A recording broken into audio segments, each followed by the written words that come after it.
గోదామాత తిరుప్పావైలో మూడవ పాసురం ఈ విధంగా అర్థమొచ్చే విధంగా చెప్తున్నారు. ఎవరైనా తిరుప్పావై పారాయణ చేసేవారు మూడవ పాసురాన్ని 2 సార్లు చదివితే గొప్ప ఫలితం వస్తుంది. సిరి సమృద్ధి కోసం సిరి సంపదలు కలగాలి అంటే ఈ పాసురాన్ని చదివితే చాలా గొప్ప ఫలితం వస్తుందని చెప్తున్నారు. గోదామాత ఇలా చెప్తున్నారు. ఉత్తముడైనటువంటి వామనుడిని ప్రార్థిద్దాము. వామనుడు చిన్న బాలుడిగా బలిచక్రవర్తిని దానం అడగడానికి వచ్చారు. అలా వచ్చి క్షణాల్లో పెరిగిపోయి ఒకే అవతారంలో 2 పేర్లు ఉంటాయి వామనమూర్తికి. దానం అడగడానికి వచ్చినప్పుడు వామనుడు అంటాము.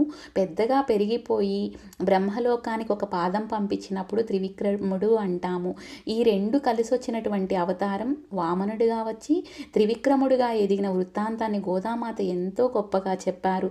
తన కోసం కాకుండా వామనమూర్తి తన కోసం కాకుండా ఇంద్రాదులకు రాజ్యం ఇవ్వడం కోసం పెరిగాడు.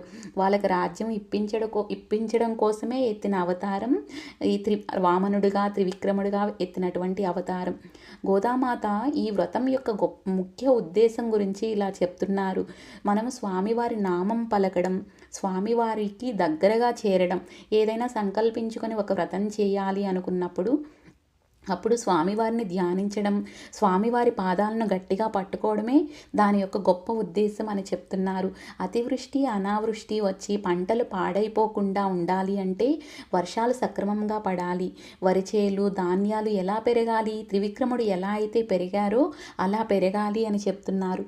పాడి సంపద, పంట సంపద, పశు సంపద చాలా గొప్పగా ఉంటుంది అని ఈ పాసురం యొక్క గొప్ప ఉద్దేశం. అవన్నీ గొప్పగా ఉంటాయి. గోవులు ఉదారంగా పాలను స్రవిస్తాయి అని చెప్తున్నారు. ఎప్పుడైతే గోమాతలు పాలు ఉదారంగా స్రవిస్తాయో అప్పుడు సంపద వృద్ధి చెందుతుంది అని ఎంతో గొప్పగా చెప్పారు. గోదామాత తమిళ్లో పాసురం ఇలా చెప్పారు.